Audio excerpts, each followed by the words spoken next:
We managed to temporarily stop the launch of the Death Egg, but our journey is far from over. So next up is Mushroom Hill Zone.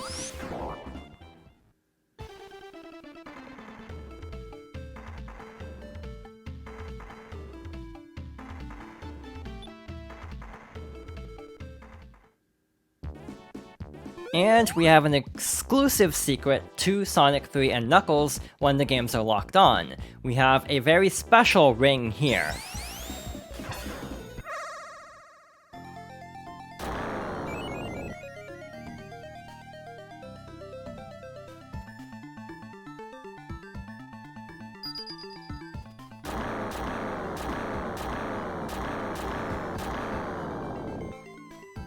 This is the Shrine of the Master Emerald, and we've actually lost all of our Chaos Emeralds, but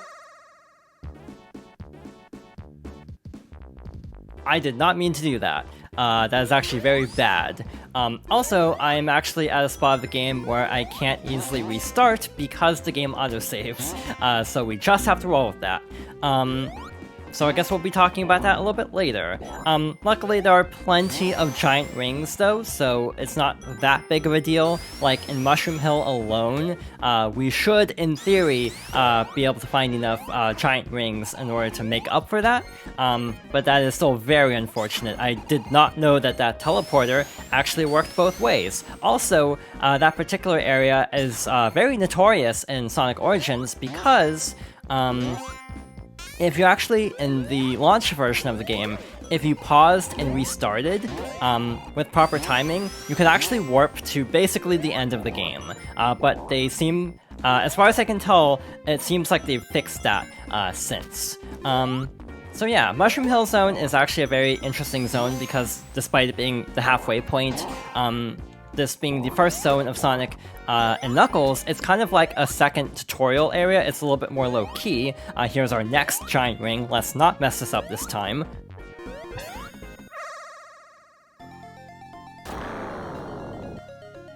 Moving away from the teleporter, we have all of these emeralds, so if we try to stand on one of these, something special will happen. We have another set of special stages to power up the Chaos Emeralds. These are actually very difficult. We'll probably mess these up a few times, but again, we have plenty of coins, so it won't be that bad. But again, there are actually enough rings in Mushroom Hill alone to actually get all of the emeralds back. So we'll be trying to do that. To tell the truth, I actually really don't remember where everything is in Sonic & Knuckles, especially in comparison to Sonic 3, so I actually off-screen practiced a bunch of the routes to all of the special stages. I actually didn't practice any of the special stages themselves, though, so this will be very interesting, because even though I know where the rings are, it's also a matter of actually completing them. So this one's a little bit tricky if you're trying to get all the rings. You have to basically approach from a very specific side instead of having to like fill out the entire outside ring of a group. You basically have to find the entrance point, essentially, the two blue spheres that have not been already turned red, and then collect those. So yeah, this is very scary. Now that's also speeding up. It looks like the entry point is over here for this set. We're not concerned about all the rings, clearly. We just want to try to get through this without running into anything, hopefully. It also means that the actual locations of the blue spheres are a little bit difficult to find because they're not like in sets of like 16, they're in sets of like 6 that are the ones that are not already red spheres. Our last set is right over here. Actually, this will work, hopefully. We're going so fast, I'm actually trying to be a little bit cautious here.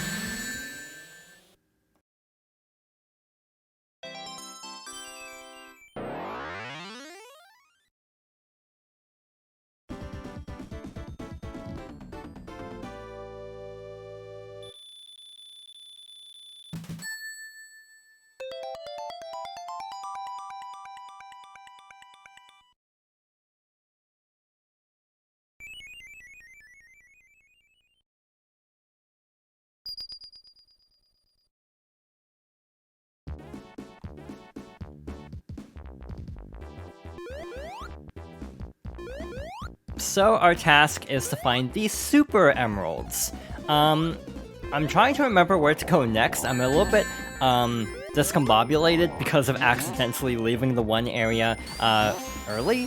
So I'm actually trying to kind of figure out where we need to go next. I think from here we actually want to stick to the lower path. So I actually want to drop down here, and there should be another ring through this little tunnel.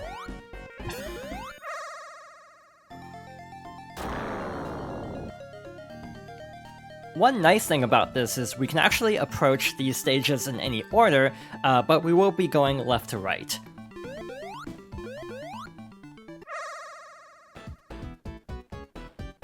I immediately regret my decision.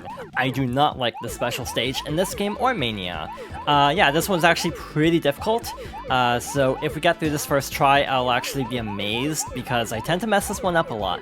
Again, not even worrying about any of the rings, you'd have to jump to the middle area, and then jump back onto the main path, but that feels extremely disorienting, so yeah, we're not going to worry about that, we're simply going to focus on the blue spheres.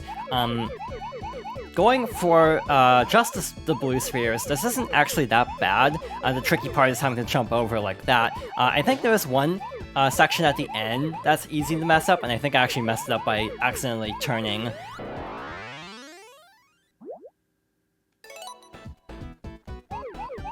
Let's try this again. Yeah, I turned when I was supposed to go straight, so I basically just messed up that run. It was actually going pretty well. There was one specific section at the very end that tends to throw me off, so I'm a little bit worried about that, since I already messed up quite a bit already. One thing about recording games with autosaves is you don't really get a second chance if something goes wrong, which in some ways is actually kind of refreshing, because then I can't actually, like, fixate on trying to get, like, a perfect run of a game. On the other hand, when mistakes happen, you just have to kind of roll with it, so it's kind of a good thing and a bad thing in some ways. There we go. Now we have to go around here, if I'm not mistaken, like so.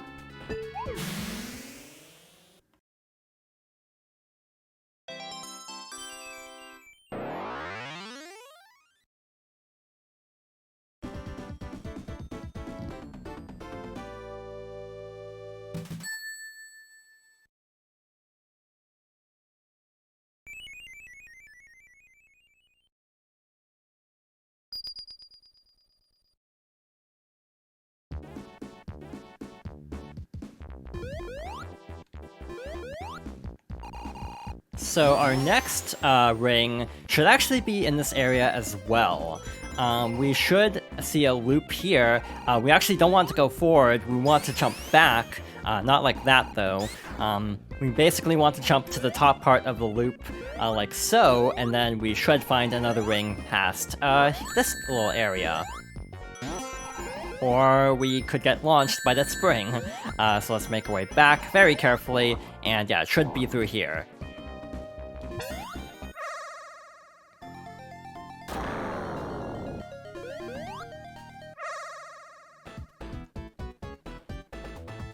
This one I actually don't remember, which can be concerning. On one hand, the stages I remember are traditionally the ones that are really annoying or difficult. So since I don't remember this one, it might be kind of reassuring that it's not that bad. On the other hand, it actually could be kind of bad because I don't remember, like, the intricacies of this.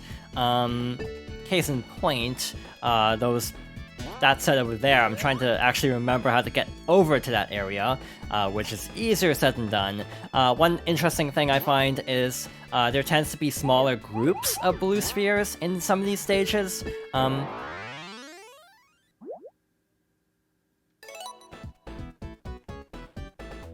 I am not entirely sure what to do here, but yeah, it is slightly, like, on one hand, I tend to remember stages I struggled on a lot more, and that's kind of why I was a little bit worried about this one, because I didn't really remember this, so I didn't actually remember the trick to it. The other one, because I remember playing it a lot in both this game and Mania, I definitely remembered the technique to it.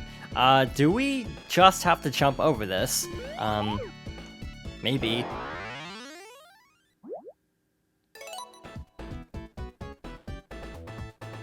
I wonder if we're actually supposed to go this way first. This might be a mistake, but we'll see how this goes. Yeah, I definitely think we're going backwards now, so this will actually make it more difficult. But hey, it's worth a try. We weren't having much success going forward, so yeah, we'll see how this goes. This is a different area, so in some ways I think this is actually going to be better. Again, I actually don't remember the intended path through here, and I definitely feel like I'm not doing this the intended way, to be honest. But that is some of the fun of these Blue Sphere stages, is some of them can be done sort of in odd orders, which can be a nice little challenge. I'm also dodging these little yellow spheres that launch you, just in case. By the way, there is actually a glitch in this version where Tails doesn't jump with you, like he's supposed to. So when we run into this, Tails runs through everything instead of, like, jumping with Sonic. So that is a glitch specific to Origins.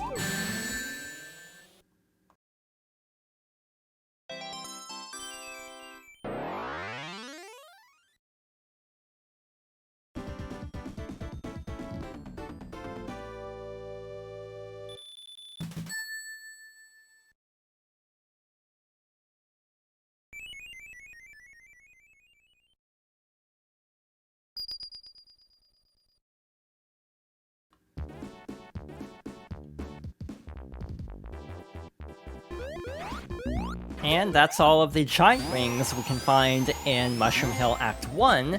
Unfortunately, we should have had 4 emeralds by now, but instead only have 3. Next up is the mini-boss.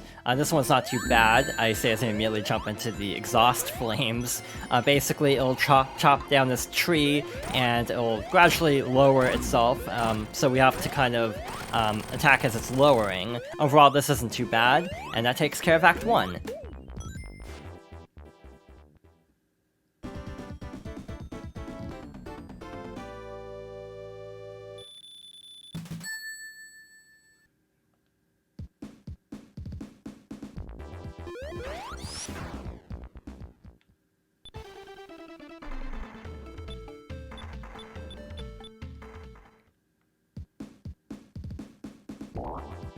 So we have a route that's exclusive to Sonic and Tails. Knuckles obviously wouldn't go this way, since he's the reason we're here.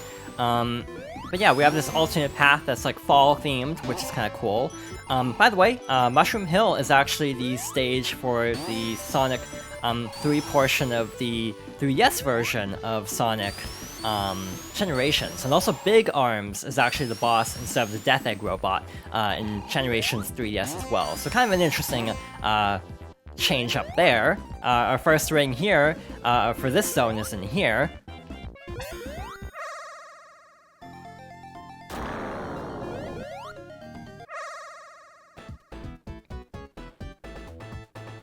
A lot of times, I do recommend kind of looking around first.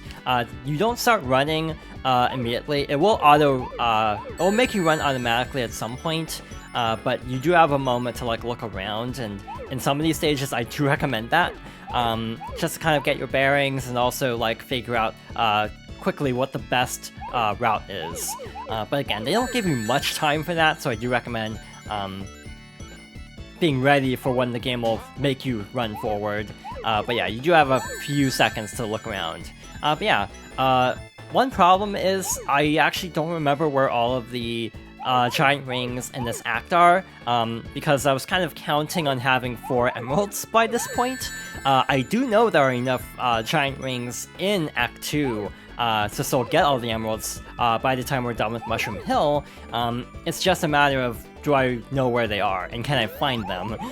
So we'll have to see how this goes. This will be very interesting because this is a route change I was not expecting, because again, I did not mean to use the teleporter.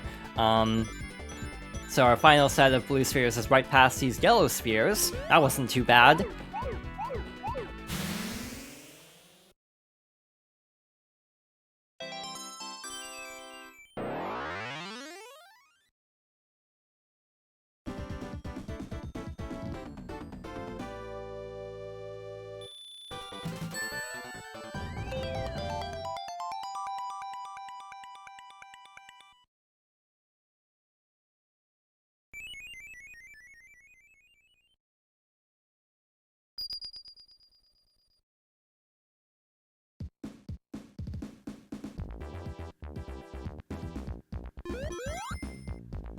I realized I actually missed an emerald in the center of that area.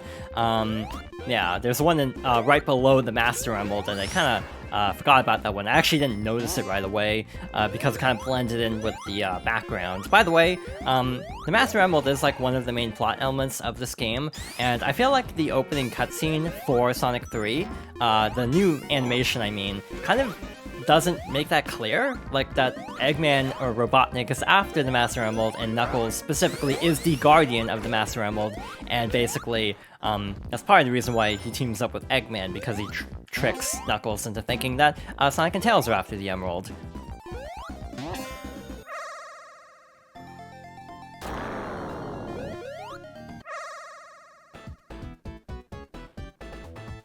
Alright, so back on track. Getting around to the stage we passed by earlier. I do not like this color palette, to be honest. It's very bright.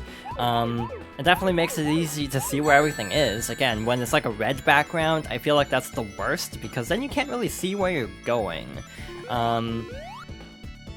But yeah, in general, when working on like playthroughs, I do prefer games that do not have autosaves for this very reason, because yeah, this has definitely not been the best start to this second half of our journey, and I definitely would restart if the game didn't autosave after every checkpoint, or when like entering the Master Emerald Shrine.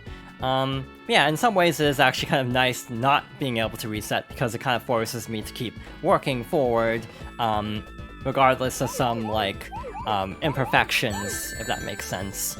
Alright, we have 25 rings and 25 blue spheres. That's never a good sign if you're trying to get all of the rings, but again, not worrying about that for the sake of getting through here a little bit more easily. This should be almost it, but there should be another set of 9. Whether they're like in a group or if they're like separate, we have to wait and see. Yeah, as it starts to, never mind, there they are. But yeah, as it starts to speed up, it gets really hard to like, see ahead as well, which definitely makes this more challenging as well. I definitely messed that up, so let's try to salvage this.